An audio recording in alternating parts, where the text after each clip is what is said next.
Good morning. Welcome back to session 4 of chapter 1 of company law.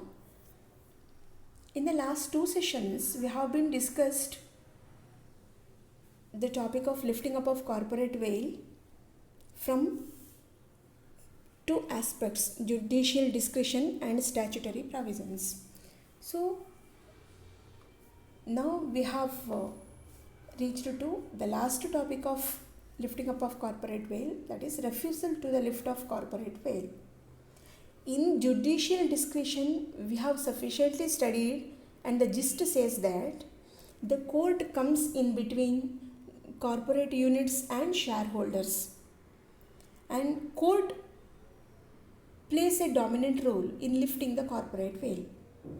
Whereas in statutory provisions, we observe the law, we observe the clauses of law protecting the interest of shareholders, and law itself limits a corporate unit from conducting misbehaviors or from conducting fraudulent acts.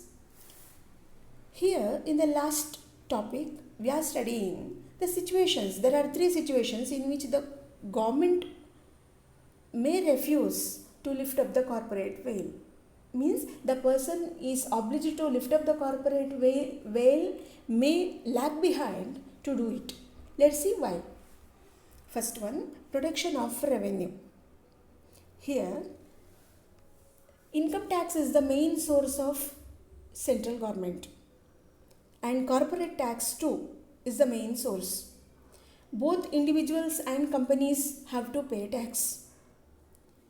The type of tax company is paying is called corporate tax, whereas the individuals paying on their income is called income tax.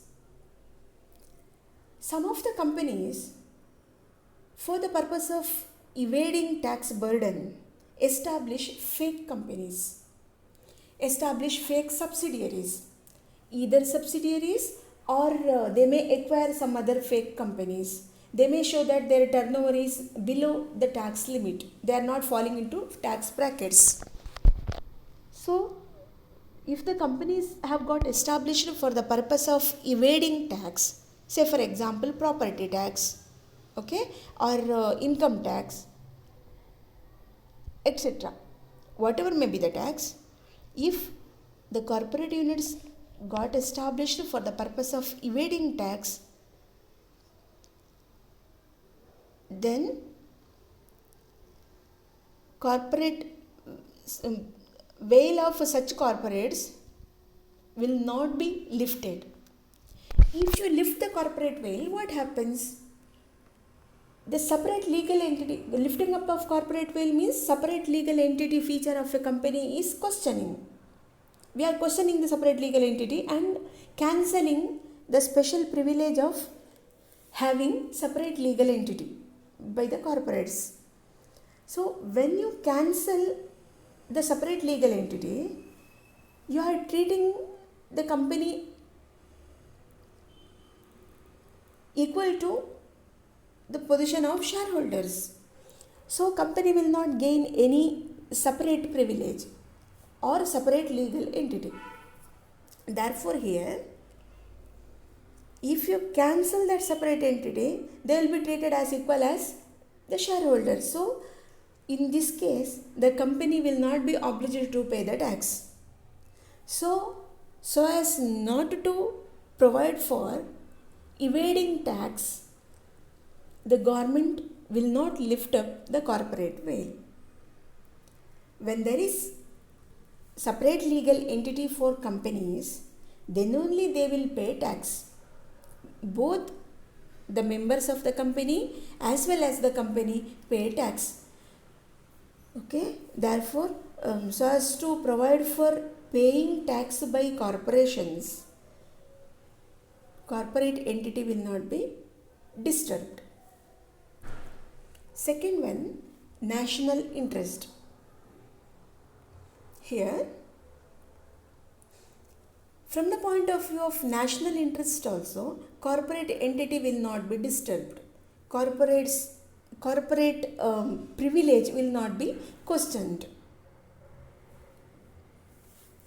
Here, separate entity of the company is maintained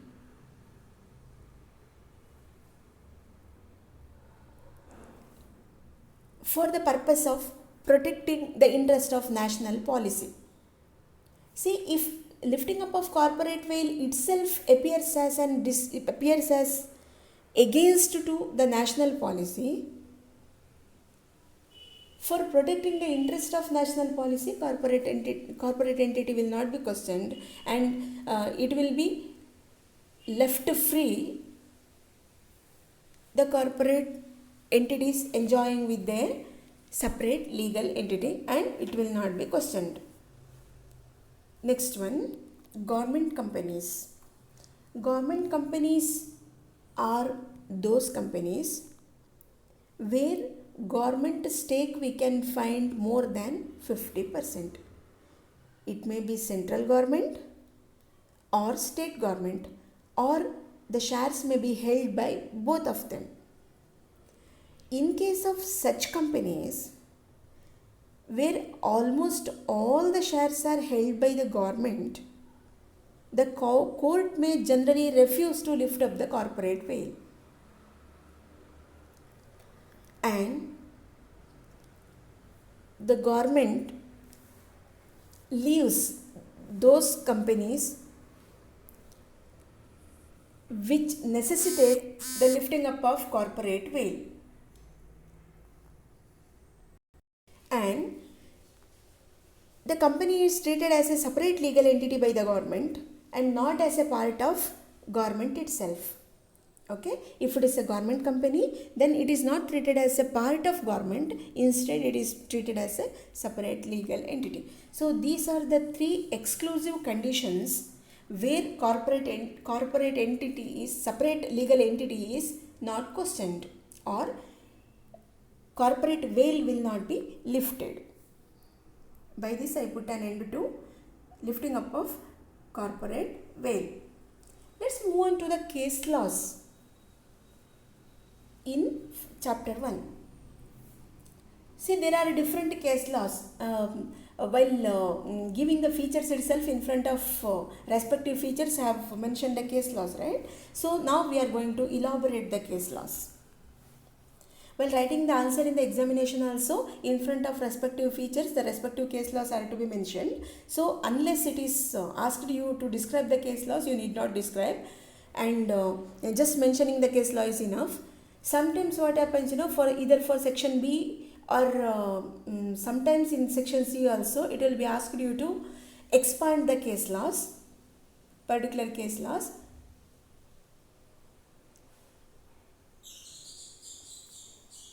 If so, you have to describe the case law, give the description to the case laws. Fine. The first one, Solomon versus Solomon and Company Limited. Solomon versus Solomon and Company Limited, held in the year 1897. Let's see what is the case. Aaron Solomon is a person, okay? Aaron Solomon had for many years carried on a prosperous business as a leather merchant. Aaron Solomon was a leather, try to understand the case. Aaron Solomon was performing business for many years. It was a prosperous business. It was a growing business where he got huge profit. He was getting huge profit. What merchant he is? He is a leather merchant and had an outlet of shoes. Shoe seller. Okay, shoe merchant. In the year 1892, he decided to convert his shoe business into a limited company. Earlier, he had a sole proprietorship business and he was dealing with shoes. So he was a shoe and leather merchant. Now he wants to convert that sole proprietorship into a limited company. And for that purpose, he need to to become a limited company, what he has to do? He need to appoint members, he need to appoint a board, okay, and he need to appoint directors, managing directors, and the shares are to be offered to general public, fund should be collected from general public. So these are some of the strategic activities involved with the converting a sole proprietorship into a company. Or in the process of establishment of a company, we see different strategic activities like issue of shares, issue of a prospectus, appointment of directors, appointment of managing directors, okay, and collection of capital from general public. These are involved. So what he has done, let's see, moving a little step forward. In the year 1892, he wanted to establish a company. He wanted to convert his sole proprietorship into a limited company. For that, see, the problem is persisted with here. For that, Solomon appointed his wife, his daughter, only daughter, and 4 sons as members. Got it? Aaron Solomon wanted to convert his sole proprietorship into a company. For that, he appointed his wife, his daughter, and his 4 sons as members. The family itself established a company, and the members consisting of the family members itself. And the company name was Solomon and Company. Solomon had established Solomon and Company. And Solomon was the managing director. After the establishment of company, Mr. Solomon, Aaron Solomon was the managing director, and name of the company was Solomon and Company. Now what happened here? They have moved forward to purchase the business of Solomon. Now Mr. Solomon is having 2 businesses. Solomon proprietorship business, where Mr. Solomon is the proprietor. Solomon and Company, where Mr. Solomon is the managing director. He is acting in 2 respects. Okay, but proprietorship he is converting into a limited company. And now the status of limited company is, why limited company is established? Because to purchase the business of a sole proprietorship.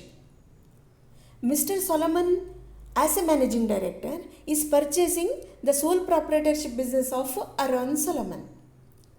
Okay, and what is the consideration? He is purchasing for 39,000 pounds. 39,000 pounds is the consideration payable by managing director, means Mr. Solomon and Company, to Aaron Solomon. The price was satisfied by 10,000 pounds in debentures. So 10,000 worth of debentures are given to Mr. Solomon, and those debentures were secured debentures having floating right over the assets of the company. Okay, 10,000 as compensation, 39,000 pounds were fixed, was divided into 10,000 pounds worth of debentures having floating right over the company's assets. Floating right means, at the time, if there is a failure to pay 10,000 pounds against debentures, they can recover by selling the assets of the company 10,000 pounds, the amount due to them. So this is what floating right means. The debenture holders will get a right to liquidate the assets of the company in recovering their capital, debenture capital. And 20,000 pounds in fully paid up shares. Okay, for 39,000, so 39,000 is made up of debentures and shares. 10,000 pounds in form of debentures, secured debentures, and 20,000 pounds in the form of fully paid shares. Here, the company had 27,001 shares. 27,001 shares. The company had 20,007 shares. not 27,000, 20,007 shares. The company, in the new company, Solomon and Company had 20,007 shares, where 20,001 shares are held by Solomon, Mr. Solomon, Aaron Solomon, and remaining 6 shares of £1 each will be held by each member of the family. Means 1 share, remaining 6 shares. Total shares of the company is 20,007 shares of £1 each. 20,001 shares were held by Aaron Solomon as managing director, and remaining 6 shares were held by each member. Means wife 1 share, daughter 1 share, 4 sons 1 share each. Okay? And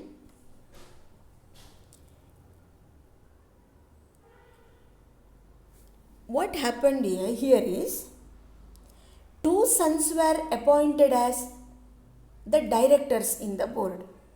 Solomon was the managing director, and 2 sons out of 4 were the directors of the company. Totally, the company was made up of the members of Solomon's family, Mr. Solomon's family. So here,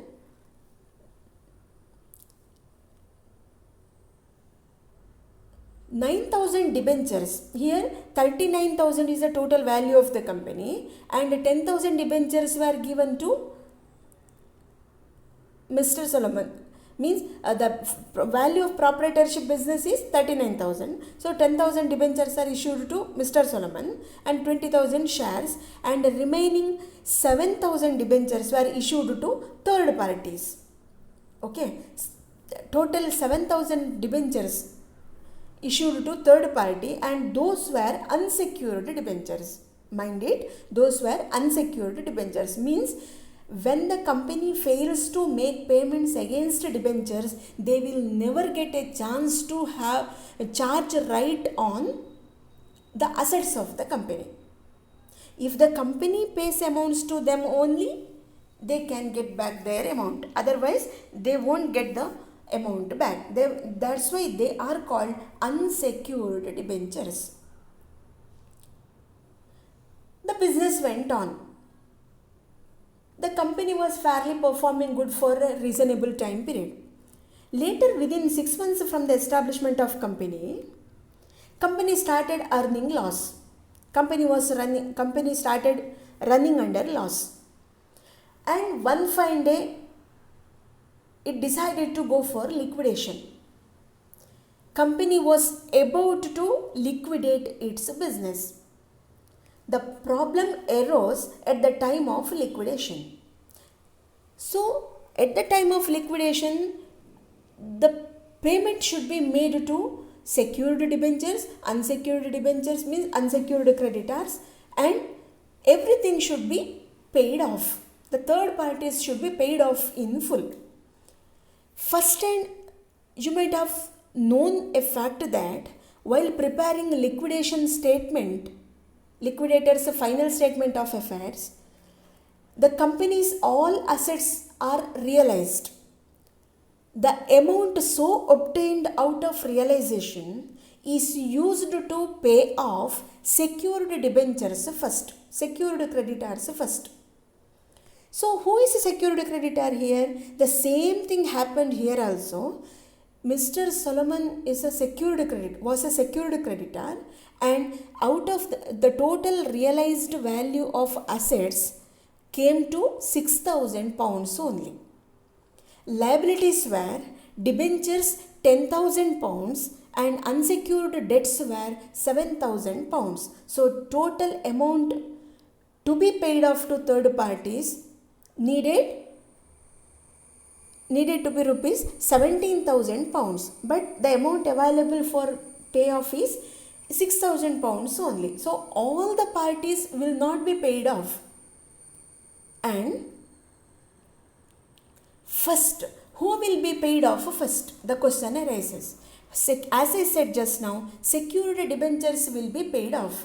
So Mr. Solomon is a secured debenture. He had a secured debenture of 10,000 pounds. So 10,000 pounds were given to all the 10,000 pounds supposed to be given to Mr. Solomon, but here realizable value of assets came to be 6,000 only. So all 6,000 pounds given to Mr. Solomon, and nothing was remained for unsecured creditors.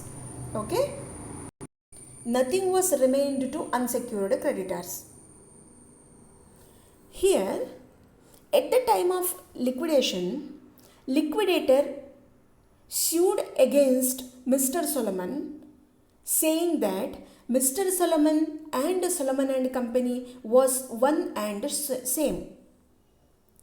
So there is no separate legal entity for Solomon and Company. For the purpose of cheating the parties, they have started a business. And the liquidator also stepped forward to argue that it was only a one-man show. Because Solomon earlier he had a sole proprietorship. He was the proprietor of sole proprietorship business. Later on he started a company called Solomon and Company Limited, where he was the managing director. So on that basis he argued that because nothing was available for unsecured creditors, right? They had to incur loss. Therefore, it is argued whatever the asset realized of 6,000 pounds was given to Mr. Solomon, Aaron Solomon. Therefore, the liquidator had argued against Mr. Solomon, stating that it was only a one-man show, since all the shares except 6 were held by Solomon himself.